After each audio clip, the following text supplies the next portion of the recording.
আচ্ছা, তো যেটা বলতেছিলাম যে আমরা গত ক্লাসে হচ্ছে একটু পর্যন্ত কমপ্লিট করছিলাম, যে বই 15-16 এই ম্যাথটা দেখছিলাম। তো চলো আজকে হচ্ছে আমরা নেক্সট থেকে স্টার্ট করি।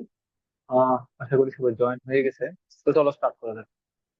আচ্ছা, তো আজকে হচ্ছে আমরা এইরকম টাইপের ম্যাথ গুলো নিয়ে কথা বলবো।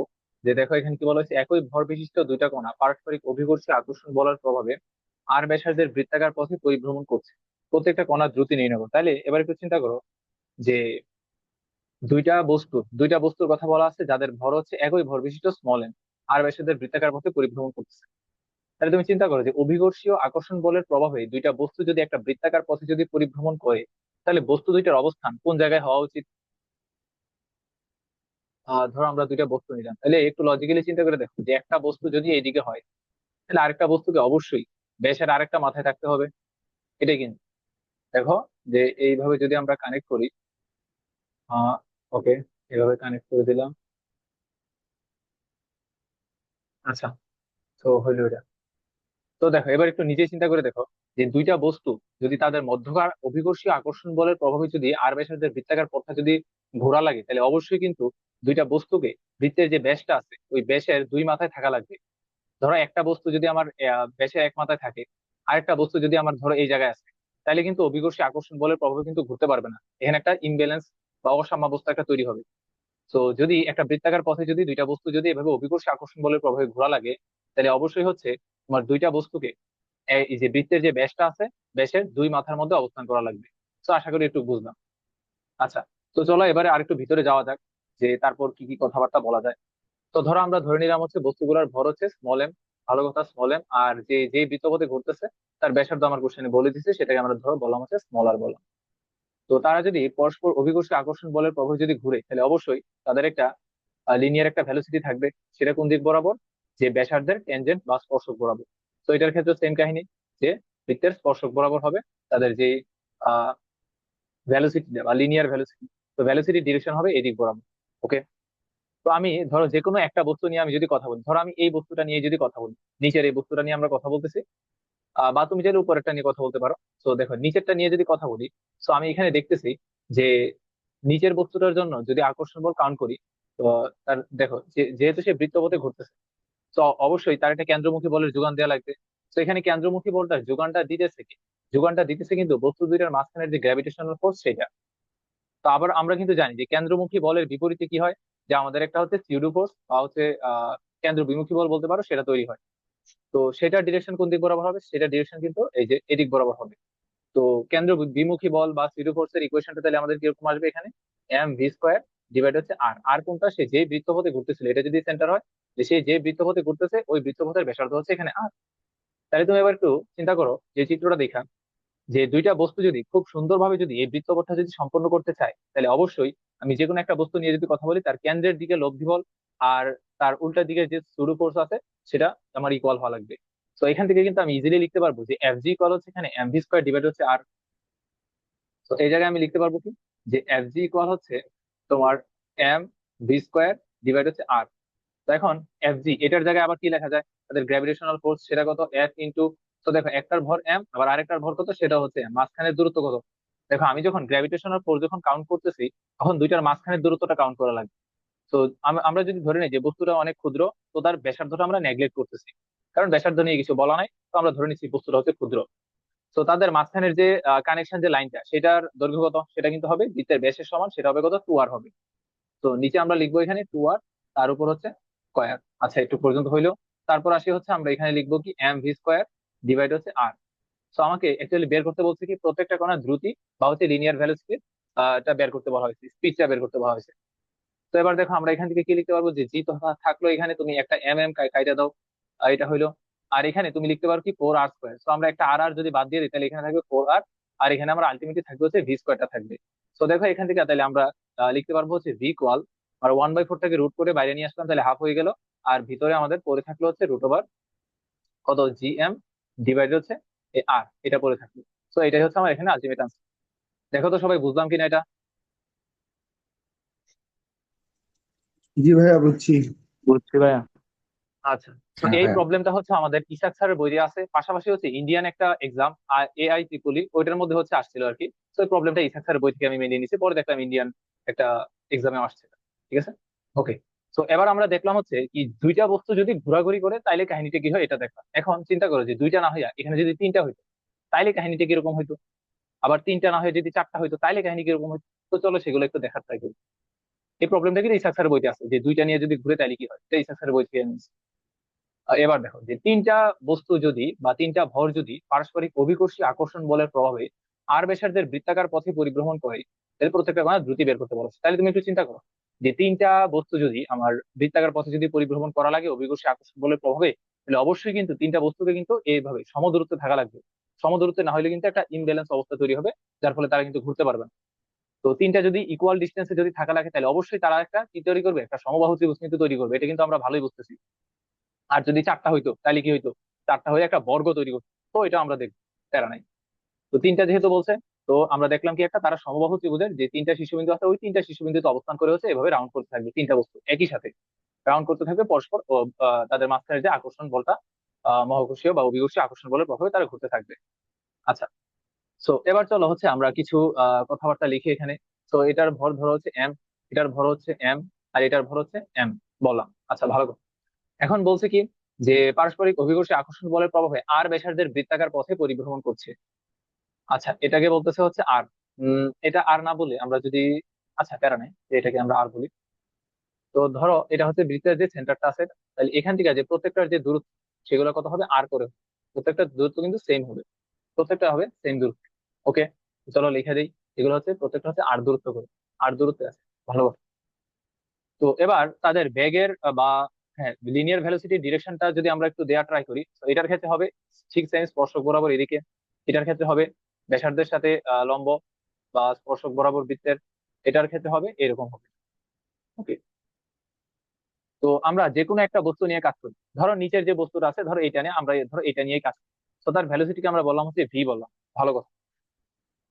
তো এবার খেয়াল করো যে এখানে আসলে কাহিনীটা কি হইতেছে, কাহিনীটা কি হইতেছে আমরা একটু বোঝার ট্রাই করি। এটাকে আমরা এখানে পাঠিয়ে, আচ্ছা। তো সে যেহেতু বৃত্তাকার পথে ঘুরতেছে, তো অবশ্যই তার বৃত্তের যে সেন্টার আছে তার বাইরের দিকে হচ্ছে একটা সে বল লাভ করবে, সেটাকে আমরা কি বলবো যে এম ভি স্কোয়ার ডিভাইড হচ্ছে আর। তো লিখে ফেলাই, এটা হচ্ছে এটা কত হবে এম ভি স্কোয়ার ডিভাইড হচ্ছে আর, যেহেতু সে সেন্টার থেকে হচ্ছে এখানে আর ডিস্টেন্সে আছে। ওকে, তো এখন তার কেন্দ্রের দিকে যে লব্ধি বল, তো সেটা হচ্ছে আমাদের কাউন্ট করা লাগবে। তো এবার চিন্তা করো যে তার কেন্দ্রের দিকে লব্ধি বলটা আসলে কত হইতাছে, তো চলো আমরা একটু একটু দেখার ট্রাই করি। তো এবার এখানে যদি একটু খেয়াল করো, তো দেখবা যে এই বস্তুটাকে কিন্তু এখানের যে ভরটা আছে সেটাও কিন্তু আকর্ষণ করতেছে, আবার হচ্ছে এখানে যে ভরটা আছে সেটাও কিন্তু আকর্ষণ করতেছে। তুমি চাইলে যে কোনো একটা বস্তু নিয়ে কথা বলতে পারো, তো আমি হচ্ছে এটা নিয়ে কথা বলতেছি। আচ্ছা, তো এবার আমরা ধরো বললাম হচ্ছে এটা হচ্ছে আমাকে এই বস্তুটাকে হচ্ছে এফজি বলে আকর্ষণ করতেছে, এটাও কি আমার সেম এফজি বলেই তো আকর্ষণ করবে, কারণ দেখো যে বস্তু সবগুলোর ভর তো সেম, আবার তারা কি পরস্পর থেকে সমদূরত্বে আছে। তাহলে এই যে এটা যদি তাকে এফজি বলে আকর্ষণ করে, তো এই এখানে যে ভরটা আছে সেটাও কিন্তু তাকে হচ্ছে এফজি বলে আকর্ষণ করবে। তো এখন কথা হচ্ছে, তো আমার তো লাগবে কি কেন্দ্রের দিকে লব্ধি বল, রাইট? তো কেন্দ্রের দিকে লব্ধি বল ধরো আমি হচ্ছে কোন কালারটা দিয়ে দেখাই, সাদাটা দিয়ে দেখাই। তাহলে দেখো যে কেন্দ্রের দিকে লব্ধি বলটা আসলে কত হইতেছে, এই যে এটাই তো আমার সেই কেন্দ্রের দিকে লব্ধি বলটা সাদাটা। তো তুমি একটু লজিক্যালি চিন্তা করো এখানে যে আমার এই একটা যদি সমবাহু ত্রিভুজ হয় তাহলে পুরোটা অ্যাঙ্গেল কত, মানে লাল যে লাইন দুইটা আছে ওই দুইটার মাঝখানে অ্যাঙ্গেল কত, 60 ডিগ্রি করে। তাহলে অবভিয়াসলি আমার এখানের যে অ্যাঙ্গেলটা এটা কত হইতে বাধ্য, 30 ডিগ্রি হইতে বাধ্য। তো আমি যদি বলি যে কেন্দ্রের দিকে তার যে লব্ধি বল, সো ধরো এটাকে আমি বললাম কি বলা যায়, ধরো এফই বললাম যে কেন্দ্রের দিকে তার লব্ধি বলটা হচ্ছে এটা। আচ্ছা আমি আচ্ছা তাহলে হচ্ছে এটা এটা একটু মুছা তো একটু পর্যন্তই দাও, পরে আবার বুঝতে ঝামেলা হয়ে যদি হয়ে যায়। তো ধরো কেন্দ্রের দিকে লব্ধি বল আমরা একটু পর্যন্তই দেখি, কেন্দ্রের দিকে লব্ধি বল হচ্ছে এটা। এখন কেন্দ্রের দিকে লব্ধি বলটা আমরা যদি একটু কাউন্ট করতে চাই, তুমি একটু চিন্তা করো তো ভালো করে যে এই অ্যাপটাই কি আমার কেন্দ্রের দিকে লব্ধি বল, তাহলে অ্যাপ ইকুয়াল আমি কি বলতে পারি, একটু খেয়াল করো যে আমি এই যে লাল যে দুইটা ফোর্স পাইলাম এখানে এফ জি, তো এই দুইটার আমি এই সাদা লাইনটা বরাবর যদি একটা উপাংশ নেই, এই যে এই বরাবর যদি উপাংশ নেই দুইটারই কিন্তু একটা উপাংশ থাকবে এদিক বরাবর। আবার দুইটারই কিন্তু আবার দেখো যে আমি লালটার যদি একটু ভাঙি, তুমি তোমরা একটু খুব ভালো করে খেয়াল করো, তাহলে এগুলো পেস লাগবে। দেখো এই লালটার একটা উপাংশ কিন্তু আমার থাকবে এদিক বরাবর, আর আরেকটা উপাংশ থাকবে হচ্ছে এদিক বরাবর। আবার এখানে যে লালটা আছে তার একটা উপাংশ থাকবে হচ্ছে এদিক বরাবর কেন্দ্রের দিক বরাবর, আরেকটা উপাংশ থাকবে হচ্ছে এদিক বরাবর। ওকে, তাহলে এবার খেয়াল করো তো যে এই লালটার এদিক বরাবর উপাংশটা অর্থাৎ কেন্দ্রের দিক বরাবর উপাংশটা কত হবে, এফ জি কস 30 অবশ্যই। এফ জি কস 30। আর এদিক বরাবর উপাংশ গুলো কত হবে? F G sign 30, right? এদিক বরাবর কি হবে? F G sign 30। তো একটু যদি খেয়াল করো যে তোমার এফ জি সাইন 30 যেই ডাইরেকশনে কাজ করতেছে, বা এই যে এইটার যে এফ জি সাইন 30 এটা কিন্তু তার উল্টা ডাইরেকশনে কাজ করতেছে। তাহলে আমরা বলতে পারবো এখান থেকে আমাদের যে এফ জি সাইন 30 যেগুলো আছে, এই যে এগুলো এগুলো কি, এগুলো হচ্ছে আমার এফ জি সাইন 30 গুলো। এফ জি সাইন 30, এটা হচ্ছে একটা এফ জি সাইন 30। আবার এটাও কি, আরেকটা হচ্ছে আমার এফ জি সাইন 30। এই যে এটাও কি আমার আরেকটা এফ জি সাইন 30। সো দেখো দুইটা কিন্তু পরস্পর উল্টা ডাইরেকশনে কিন্তু কাজ করতেছে, তার মানে এইটা আর এটা কিন্তু ক্যান্সেল আউট হয়ে যাবে। তাহলে আমি দেখো তো কেন্দ্রের দিক বরাবর, এই যে কেন্দ্রের দিক বরাবর আসলে আমি লব্ধি বলটা কত পাইতেছি? কেন্দ্রের দিক বরাবর কিন্তু আমি আসলে লব্ধি বল পাইতেছি কত? যে তোমার 2 FG cos 30। সবাইকে একটু পর্যন্ত কি বুঝলাম? জি ভাইয়া। ভাইয়া 2 FG কেন? আচ্ছা দাঁড়াও আমি বোঝাচ্ছি। 2 FG, আচ্ছা তুমি এখানে একটু খেয়াল যে দেখো, তো আমরা তো এখান থেকে তো বুঝলাম যে এফ জি সাইন 30 আর এফ জি সাইন 30 বাদ হয়ে গেল, কারণ পরস্পর হচ্ছে বিপরীত দিকে। এইখানে যে এফ জিটা আছে তার একটা কজ উপাংশ কি কেন্দ্রের দিক বরাবর থাকতেছে, সেটা কত? এফ জি কস 30। আবার এইখানে যে আরেকটা আছে না লাল দাগ, তো তার আরেকটা উপাংশ কি কেন্দ্রের দিক বরাবর, সেটা আবার কত? এফ জি কস 30। তাহলে আমি কেন্দ্রের দিক বরাবর টোটাল লব্ধিটা কত পাইতেছি? অবশ্যই 2 FG cos 30। দেখো তো বুঝলাম কিনা?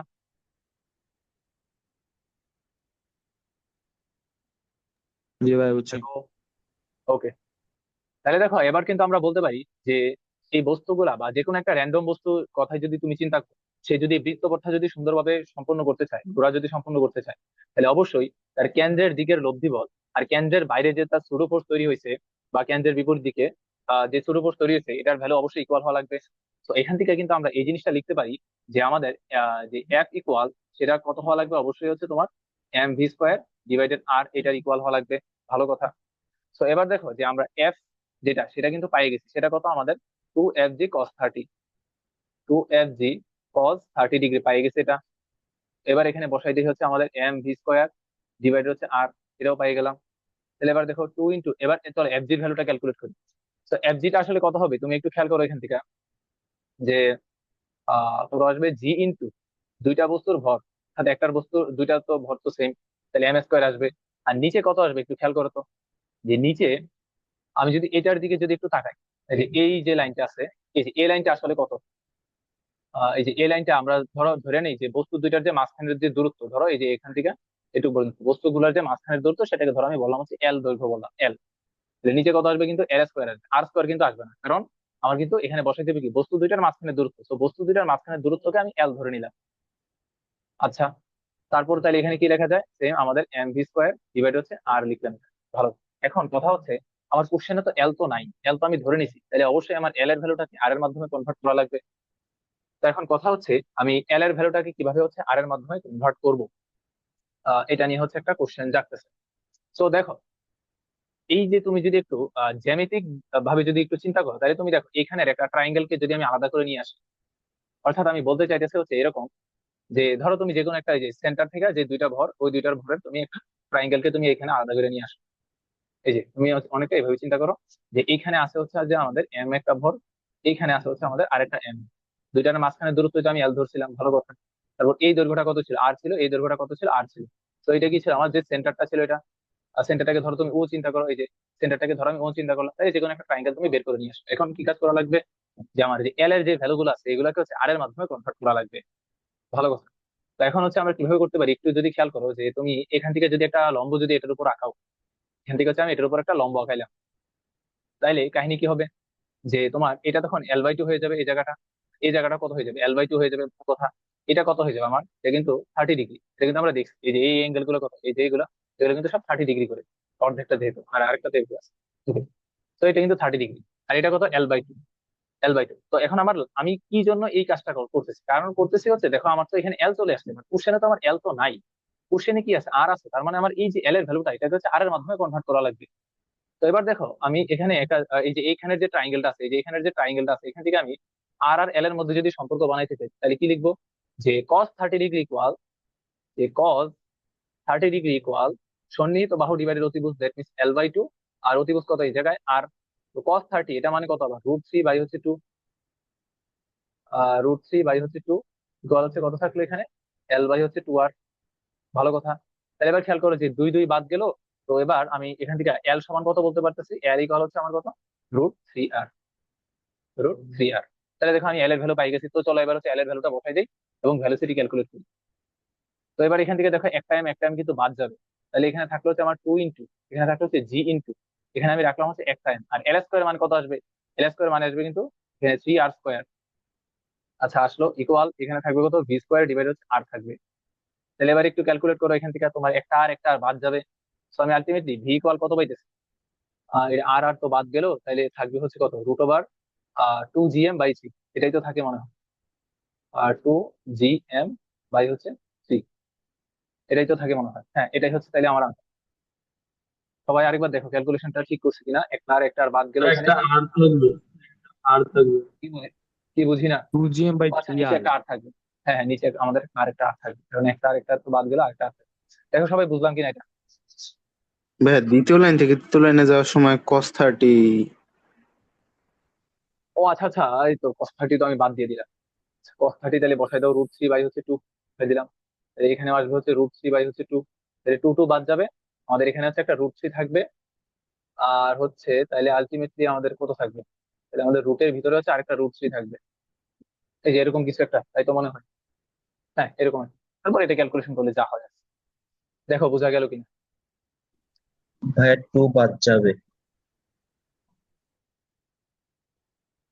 ও আচ্ছা আচ্ছা, ঠিক আছে ওকে। হ্যাঁ 2 কাটাকাটি যাবে, তাহলে এটা পান। দেখো এবার আশা করি ঠিক আছে এটা। দেখো বোঝা গেছে কিনা। হ্যাঁ ভাই।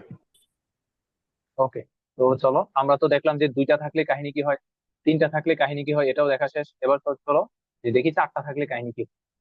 ওকে, এই যে এটা, একই ভর বিশিষ্ট চারটা কণা পারস্পরিক অভিকর্ষী আকর্ষণ বলের প্রভাবে আর ব্যাসার্ধের বৃত্তাকার পথে পরিভ্রমণ করছে, প্রত্যেকটা কণার দ্রুতি নির্ণয় করো। তাহলে চিন্তা করো যে চারটা বস্তু যদি আর ব্যাসার্ধের বৃত্তাকার পথে যদি এভাবে ঘুরতে থাকে, তাহলে অবশ্যই কিন্তু তাদেরকে একটা বর্গ মেনটেন করে চলা লাগবে। তো ধরো এবার হচ্ছে আমরা আগের মতো যে কোনো একটা বস্তু নিয়ে কথা বলি। তো ধরো এটা, এই বস্তুটা নিয়ে কথা, যেটা হচ্ছে এম। তাহলে এবার তার ভ্যালোসিটি ডিরেকশনটা দিয়ে ফেলি। তো তার সেটা কি হবে, স্পর্শক বরাবর। তো এই যে বাকিগুলো সবগুলো হবে এরকম স্পর্শক বরাবর আর কি। তো তাদের ভ্যালোসিটি গুলো হবে এরকম, যে লিনিয়ার ভ্যালোসিটি ডিরেকশনটা হবে ট্যানজেন্ট বরাবর। ওকে হইলো। তো এবার হচ্ছে আমাদের বের করা লাগবে কি আর ব্যাসার্ধের বৃত্তাকার পথ। আচ্ছা, তো চলো এই যে এটা সেন্টারটা কানেক্ট করে দিলাম, এটা হচ্ছে আমার আর ব্যাসার্ধ। আচ্ছা, তো লিখে ফেলি কি কি, এটা হচ্ছে আমাদের ভ্যালোসিটি, এটা হচ্ছে আমাদের আর ব্যাসার্ধ, এটা হচ্ছে বৃত্তের সেন্টার। তাহলে এই বস্তুর উপর অবশ্যই কেন্দ্রের যে বাইরের দিকে শুরু করতে তাহলে কাজ করবে এদিক বরাবর। সেটার ভ্যালু কত আমরা জানি, সেটা কত, mv² ডিভাইড হচ্ছে আর। লিখে ফেলি এখানে, mv² ডিভাইড হচ্ছে আর, এটা কাজ করবে, mv² ডিভাইড হচ্ছে আর এটা। আচ্ছা, তারপর হচ্ছে আবার খেয়াল করো যে আগের মতো সেম কাহিনী, যে তোমার এই দিক বরাবর, আচ্ছা লাল প্লে না, কি প্লে দেখাই, সাদাটা দিয়ে। এই যে এই দিক বরাবর হচ্ছে তোমার একটা ফোর্স কাজ করবে, এই দিক বরাবর হচ্ছে আরেকটা ফোর্স কাজ করবে, কি ফোর্স, গ্র্যাভিটেশনাল ফোর্স। আবার দেখো তোমার এই দিক বরাবর কিন্তু আরেকটা গ্র্যাভিটেশনাল ফোর্স কিন্তু কাজ করবে। অর্থাৎ এবার একটা বস্তু যদি তুমি নাও, তিনটা গ্র্যাভিটেশনাল ফোর্স কিন্তু কাজ করবে, এবং তিনটার ভ্যালু কিন্তু এবার ইকুয়াল হবে না। ধরো তুমি এটার ভ্যালু বললা এফজি, আবার এটার ভ্যালু বললাম আমি এফজি, বাট এটা কিন্তু আর এফজি হবে না, এটা হয়ে যাবে এফজি প্রাইম হয়ে যাবে। কারণ কি, কারণ দেখো দূরত্বের উপর কিন্তু ম্যাটার করতেছে, যে এখান থেকে যে দূরত্ব, এখান থেকে তার কথা সত্য, কিন্তু বাট এই যে দূরত্বটা এটা কিন্তু বড়, যার ফলে আমার এফজি থেকে এফজি প্রাইমের ভ্যালুটা কিন্তু ছোট আসবে। ঠিক আছে, তো এর জন্য আমি এফজি আর এফজি প্রাইম দুই ভাবে দেখালাম। তো এবার চলো এফজি আর এফজি প্রাইমের ভ্যালুগুলো আমরা কাউন্ট করে ফেলি। তো দেখো যে কারো যদি কোনো আপত্তি না থাকে, তাহলে হচ্ছে আমরা এই জিনিসটাকে 45 লিখতে পারি অবশ্যই। মানে একটা বর্গ যেহেতু পুরোটা হবে 90, তার অর্ধেক হবে 45। আচ্ছা, তো 45 যদি হয়, তো ধরো আমরা হচ্ছে এই যে কেন্দ্র বরাবর যে লাইনটা আছে, এটাই কি তার টোটাল কেন্দ্রমুখী বলটা না। মানে এভাবে চিন্তা করো যে কেন্দ্র বিমুখী বলের কথা যদি বলে, সেটা আমরা কত পাইছি, mv²/r।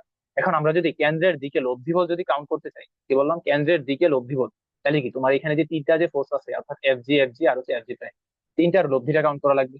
তো চলো আমরা প্রথমে হচ্ছে এই এফজি আর এই এফজি, দুইটা এফজি লব্ধিটা কাউন্ট করি। সো যারা ভেক্টর অধ্যায় ভালো করে পড়ে আসছো, তারা কিন্তু জানো যে তোমার দুইটা ভেক্টরের ভ্যালু যদি ইকুয়াল হয়, তাহলে তাদের যে লব্ধিটা সেটা কিন্তু একদম মাঝ বরাবর যাবে, একদম মাঝ বরাবর যাবে। তার মানে আমি বলতে পারতেছি আমার যে দুইটা এফজি আছে, এই দুইটা এফজির যে হচ্ছে লব্ধিটা হবে, দুইটা এফজির যে লব্ধি হবে সেটাও কি আমার যে একদম মাঝ বরাবর যাবে। তো দুইটা এফজির লব্ধিটাকে আচ্ছা আমি ধরো কেন্দ্রের দিক বরাবর হচ্ছে আমি টোটাল ফোর্স কাউন্ট করি, ঠিক আছে, অর্থাৎ এই যে একটা হচ্ছে আমার কেন্দ্রের দিক বরাবর হচ্ছে টোটাল ফোর্স। তো এটা যদি কাউন্ট করি দেখো তাহলে এরকম লেখা যায় কিনা যে এফ ইকুয়াল, তো এফ জি দেখো দুইটা এফ জি আছে কিন্তু, তো দুইটা এফ জি এর কজের উপাংশ কিন্তু এদিক বরাবর আসবে কারণ 45। তো আমি এটার বরাবর এটা ইকুয়াল লিখতে পারি হচ্ছে 2 FG cos 45 প্লাস এই যে দেখো এফ জি প্রাইমটাও কিন্তু আছে, তো এফ জি প্রাইম এখানে লিখলাম, এফ জি প্রাইম। এই দেখো তো সবাই বুঝলাম কিনা এই যে এই ইকুয়েশনটা? জি ভাইয়া। ভাই নর্মাল ওটা এফ ভেক্টরের জি কনসেপ্ট। প্রাইম কেন?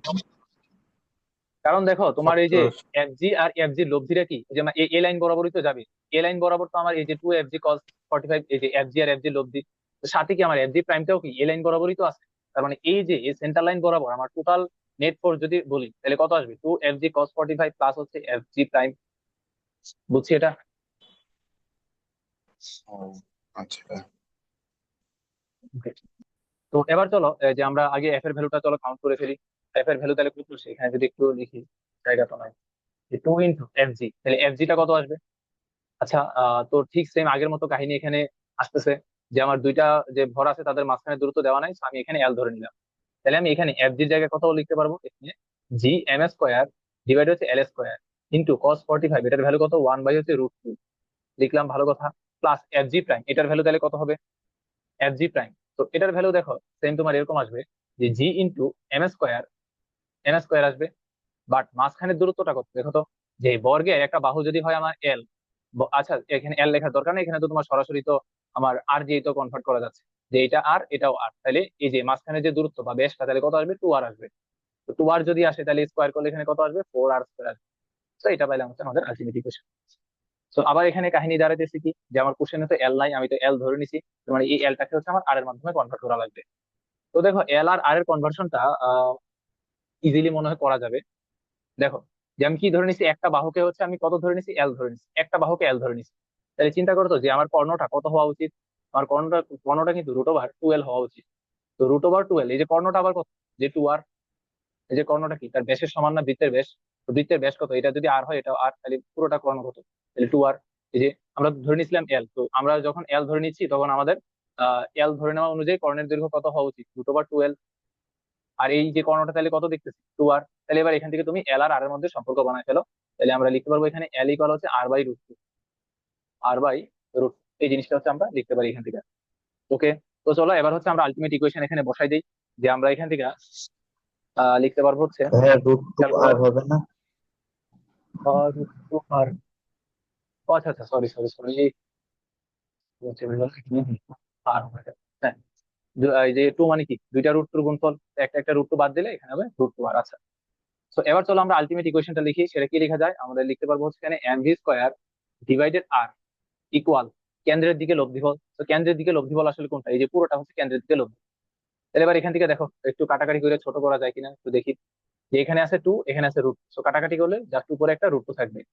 আচ্ছা উপরে একটা থাকলো √2, আচ্ছা এখানে লিখি পুরোটা দেন, যে উপরে এখানে একটা থাকবে √2, তারপর থাকবে হচ্ছে আমাদের Gm² ডিভাইডেড L² এর জায়গায় কত বলা যায় আমার, 2r², L² এর জায়গায় আমি বলতে পারি কত, যে 2r², এটা থাকলো। তারপর আবার এখানে কত থাকবে, হ্যাঁ এখানে তো সিম্পলিফাই হয়ে গেছে, প্লাস হচ্ছে এই যে বাকি পার্টটা সেটা কত, Gm² by 4r, Gm² by হচ্ছে এখানে 4r, এটা থাকতেছে। তাহলে এবার খেয়াল করো যে সবগুলো থেকে আমি একটা একটা এম যদি বাদ দিয়ে দিই এবং একটা একটা আর যদি বাদ দিয়ে দিই, তাহলে আমার এখানে থাকবে কি v² ইকুয়াল, আবার এখানে তো কাটাকাটি যাবে, তাহলে নিচে থাকবে হচ্ছে একটা রুট, তাহলে আলটিমেটলি থাকবে হচ্ছে আমার এখানে Gm ডিভাইডেড √2, একটা আর থাকবে এই জায়গায়, প্লাস হচ্ছে এখানে থাকবে হচ্ছে আমাদের Gm, আর এখানে থাকবে হচ্ছে একটা 4r থাকবে। তো আলটিমেটলি আমরা v² ইকুয়াল পাচ্ছি হচ্ছে এখান থেকে যে Gm ডিভাইডেড আর, আর এই জায়গায় থাকতেছে কত, যে 1/√2 প্লাস হচ্ছে 1/4, এটাই থাকতেছে।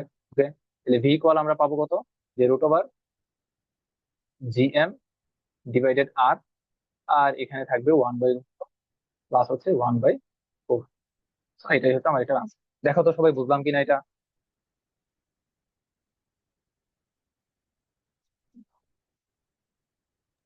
জি ভাইয়া বুঝছি। তাহলে হচ্ছে আমরা পরপর তিনটা কেস দেখলাম, যে হচ্ছে আমাদের যদি দুইটা থাকে, দুইটা বস্তু যদি থাকে তাহলে ভ্যালোসিটির ইকুয়েশন কিরকম হয়, এগুলো মুখস্থ করার কিছু নাই। পরীক্ষা যদি আসে তাহলে হচ্ছে তোমার এরকম প্রমাণ করে আসা লাগবে, মানে পরীক্ষায় তোমার ভ্যালু গুলো দেওয়া থাকবে আর কি, তখন আরেকটু ইজি হবে, তুমি একদম সরাসরি ভ্যালু বসে দিতে পারবে।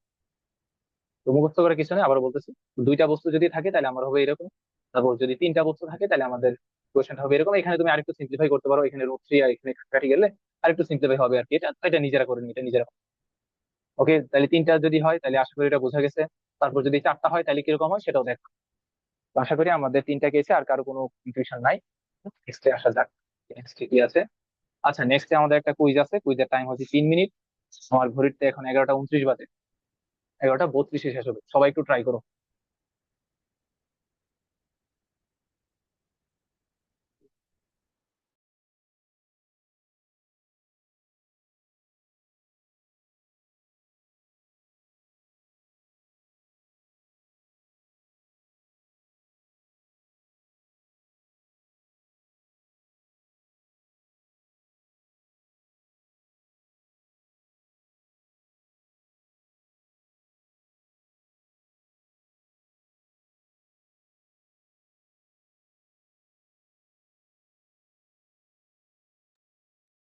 আচ্ছা, এখানে মনে হয় বানান একটা ভুল হয়েছে, এটা দা হবে, PH।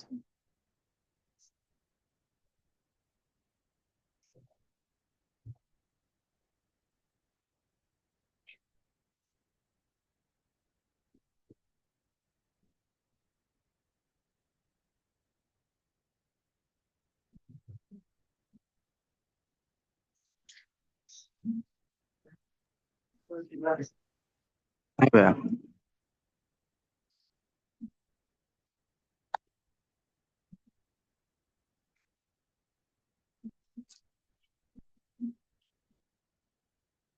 3 মিনিট।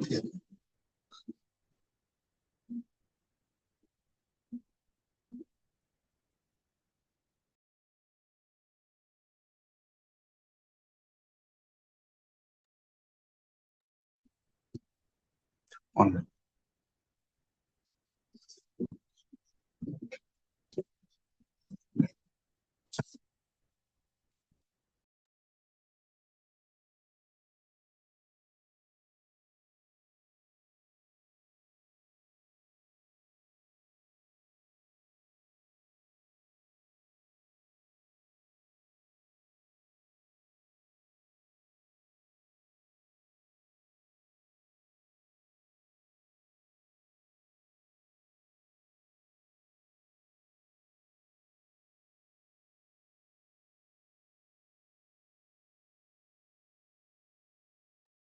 আরো কি হয়েছে? 3 মিনিট তো প্রায় শেষ।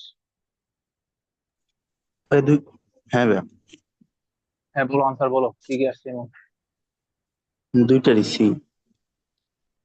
দুইটারই সি? ভাইয়া গাছেরটা সি হবে আর ওইটা করতেছি। দেখলি? গাছেরটা সি আর ওইটা মনে হয় বি হবে, 8f/9। আচ্ছা, ঠিক আছে, তো চলো আমরা একটু দেখি যে কথাটা। হ্যাঁ, সেটা সি হবে, এটা কথা সত্য। এটা সি, কারণ আমরা সূত্রের ব্যাখ্যাতেই বলছিলাম যে প্রত্যেকটা বস্তু কিন্তু একে অপরকে ইকুয়াল ফোর্সে টানবে। কারণ দেখো তুমি হচ্ছে এই যে আপেল যে পৃথিবীকে স্মল এফ বলে আকর্ষণ করতেছে, তুমি স্মল এফ বলের ভ্যালুটা বের করো, তাহলে দেখবা যে যে এই জিনিসগুলো আসতেছে, মানে কি জি ইন্টু আপেলের ভর ইন্টু পৃথিবীর ভর ডিভাইডেড হচ্ছে কি পৃথিবীর ব্যাসার্ধের উপর স্কোয়ার। আবার তুমি যদি ক্যাপিটাল এফটা যদি ক্যালকুলেট করো তাহলে দেখবে একদম সেম জিনিসটা আসছে। তো এখান থেকে আমরা বলতে পারবো যে দুইটার যে ফোর্স আছে সেটা ইকুয়াল হবে। তো অনেকে এখানে যে ভাইয়া ভুলটা করছো ওইটারও সেটা বি হচ্ছে হবে মনে হয়। হ্যাঁ এ আর বি দাগাই দিচ্ছে, বাট এটা ভুল করা যাবে না, এটা হবে সি। হ্যাঁ ওইটাটা মনে বি হবে কি, আচ্ছা দেখি আমরা সলভ করে জি ভাইয়া বি আনসার তো হয় জানি না। মনে হয়। আচ্ছা দেখো আমরা একটু বি সলভ করে হয়ে দেখি। যাবে এটা। আচ্ছা আচ্ছা, যেটাই হোক।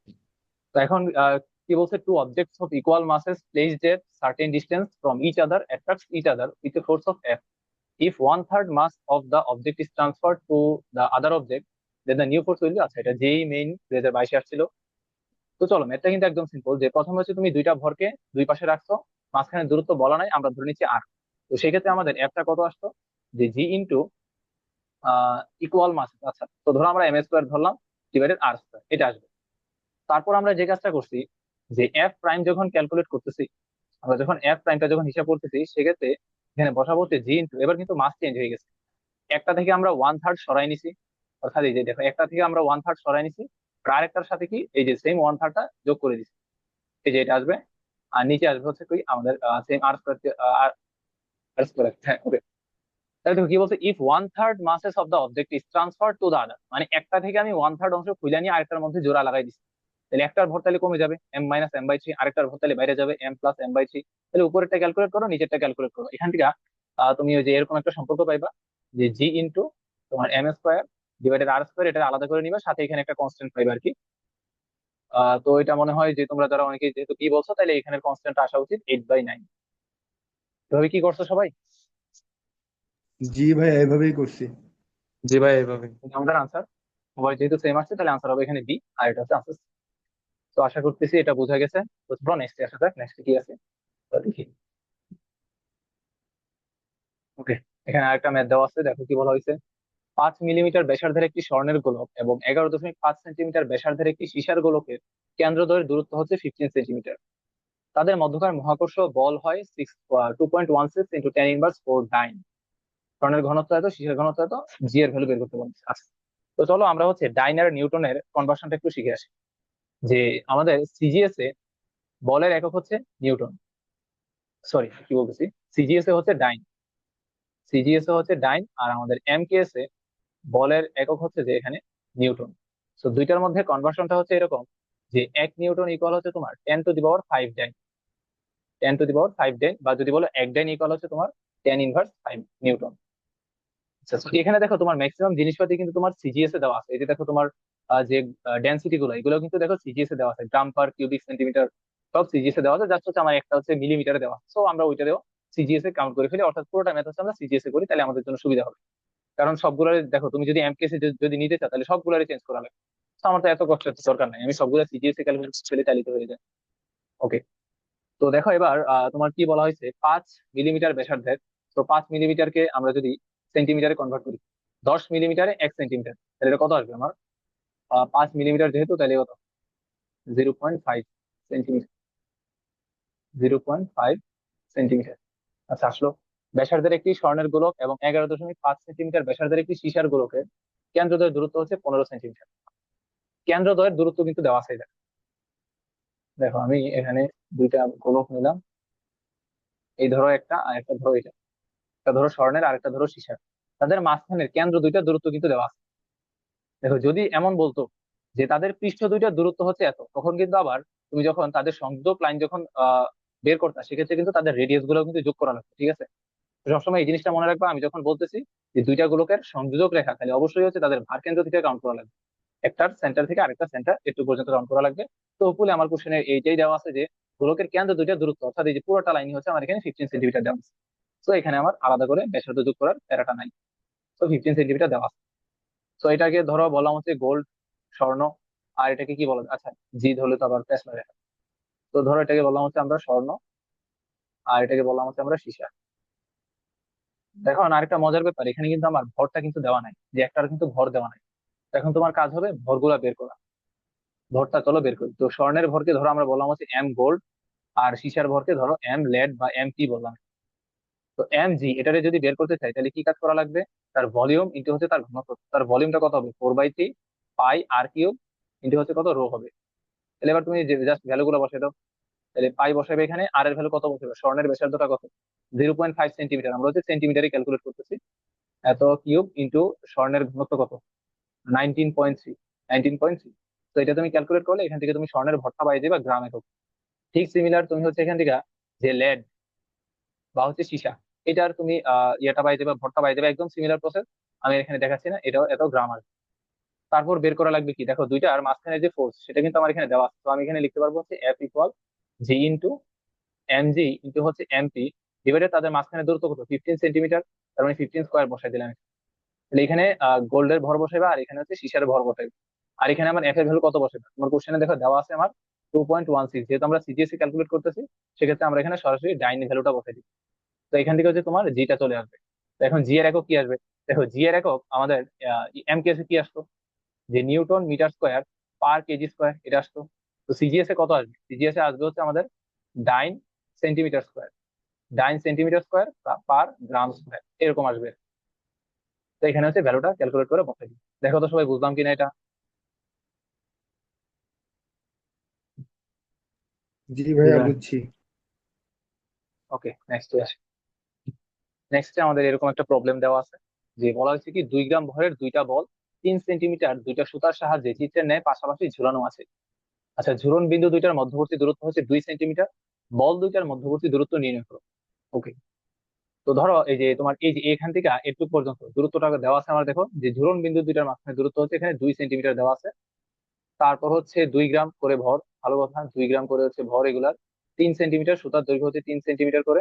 এখন ধরো এই দূরত্বটাকে আমি বলা হচ্ছে এক্স, এই এক্স এর ভ্যালুটা হচ্ছে বের করতে বলা হয়েছে। যে আমরা এইভাবে চিন্তা করি যে তারা হচ্ছে পরস্পর মহাকর্ষী আকর্ষণ বলের প্রভাবে একটু তাদের উলম্ব পজিশন থেকে একটু বিচ্যুত হয়ে গেছে, এই পজিশনে তারা হচ্ছে স্থির আছে। ওই যে এই পজিশনে তারা স্থির আছে, উলম্ব দিকে থিটা অ্যাঙ্গেলে একটু বেঁকে গেছে, আর থিটাটা খুবই ক্ষুদ্র বল আছে এই জায়গায়।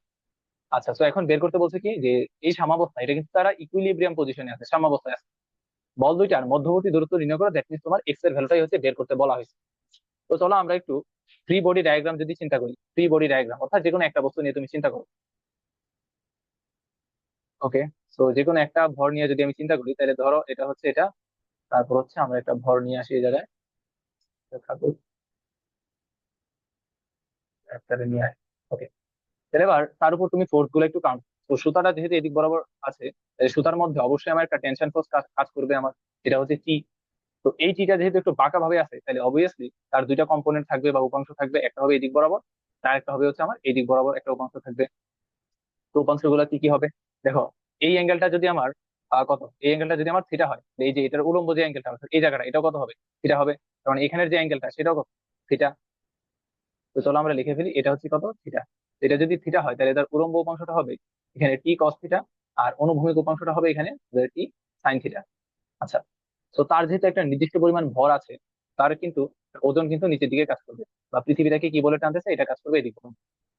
আর দেখো যে দুইটা বস্তু যেহেতু গ্র্যাভিটেশনাল আকর্ষণ বলের প্রভাবে যেহেতু কাছাকাছি চলে আসছে, তাহলে এই যে বস্তুটার উপর এই দিক বরাবর কিন্তু তার একটা গ্র্যাভিটেশনাল ঘর্ষণ বল কিন্তু কাজ করবে, এই যে এদিক বরাবর। তো চলো এগুলো লিখে ফেলি, তাহলে নিচের দিকে কাজ করবে হচ্ছে বস্তুর ভর যদি হয় এম, তাহলে নিচের দিকে কাজ করবে হচ্ছে ওজন, আর এদিকে বরাবর কাজ করবে হচ্ছে আমাদের গ্র্যাভিটেশনাল ফোর্সটা। তো এইটা যেহেতু আমার এখানে ইকুইলিব্রিয়াম পজিশনে আছে, ইকুইলিব্রিয়াম পজিশনে আছে মানে কি, তার উপর ওয়াই অ্যাক্সিস বরাবর নেট ফোর্স 0, আর এক্স অ্যাক্সিস বরাবর নেট ফোর্স 0। তো এখান থেকে দেখো আমরা তাহলে লিখতে পারবো যে এটা যেহেতু সাম্যাবস্থায় আছে, তার মানে আমরা এখান থেকে লিখতে পারবো যে টি কস থিটা ইকুয়াল হচ্ছে আমাদের এমজি। এন্ড আমরা এখান থেকে আরো লিখতে পারবো যে টি সাইন থিটা ইকুয়াল হচ্ছে কত, আমাদের এফজি। তাহলে এবার এখান থেকে খেয়াল করো যে আমি যদি দুই নাম্বারটাকে এক নাম্বারটা দিয়ে যদি ভাগ করি, তাহলে এখানে আমাদের পাবো হচ্ছে যে টেন থিটা ইকুয়াল হচ্ছে এফজি ডিভাইডেড হচ্ছে কত, তোমার এমজি। ভালো কথা। এবার চলো সামনে আগাই, যে এবার হচ্ছে আমি লিখতে পারবো এখানে টেন থিটাটা থাকুক, আর এফজি সমান কত লেখা যায়, যে জি ইন্টু দুইটার ভর যেহেতু সেম, তো আমি লিখলাম হচ্ছে এখানে এম স্কোয়ার, আর দুইটার মাঝখানের দূরত্ব কত, এক্স, লিখলাম এখানে এক্স স্কোয়ার। এটাই কি ছিল আমাদের জি। আচ্ছা, আর নিচে রাখলাম হচ্ছে কি আমাদের এমজিটা। ওকে, রাখলাম। আচ্ছা, তারপর ক্যালকুলেশন করি। তো এবার এখান থেকে একটু ভালো করে খেয়াল করো যে টেন থিটাটা, তো টেন থিটাটা আমি আসলে কি লিখতে পারি। তুমি দেখো যে আমরা কিন্তু নিউটনের মেকানিক্স কিন্তু পড়ে আসছি, যে এই যে রুট ব্যাংকিং এর ম্যাথ গুলো, যে থিটা যদি খুবই ক্ষুদ্র হয়, তাহলে টেন থিটা আর সাইন থিটা কিন্তু আমরা প্রায় ইকুয়াল বলতে পারি। ওকে, টেন থিটা আর সাইন থিটা কিন্তু প্রায় ইকুয়াল বলা যায় যখন থিটা খুবই ক্ষুদ্র, সাইন থিটা আর টেন থিটা প্রায় ইকুয়াল আমরা বলতে পারি। তো এবার দেখো এই যে টেন থিটা জায়গায় তাহলে আমি কত বসাতে পারি, দেখো তো যে তুমি টেন থিটাটাকে তুমি চাইলে সাইন থিটা হিসেবে কনসিডার করতে পারো। তাহলে তুমি দেখো তো এই যে এখানে একটা ট্রাইঙ্গেল যদি আমি চিন্তা করি, যে এখানে যে একটা ট্রাইঙ্গেল, এটার মধ্যে আমি যদি টেন থিটা চিন্তা করি, এই যে এখানে আমি যদি টেন থিটা চিন্তা করি, তাহলে কি হবে, যে এই দূরত্বটা ডিভাইডেড হচ্ছে কি এই দূরত্বটা, বা আমি যদি সাইন থিটা যদি চিন্তা করি, তাহলে সেক্ষেত্রে কি আসবে, নিচের এই দূরত্বটা ডিভাইডেড কত, এই যে অতিভুজটা 3 সেন্টিমিটার, রাইট। তো ধরো আমরা এই দূরত্বটাকে ধরো কত ধরি, ধরো হচ্ছে আমরা এল ধরলাম এই দূরত্বটা, তাহলে আমি টেন থিটা সমান এখানে কত লিখতে পারবো, টেন থিটা সমান লিখতে পারবো। আচ্ছা, আমাদের টাইম তো প্রায়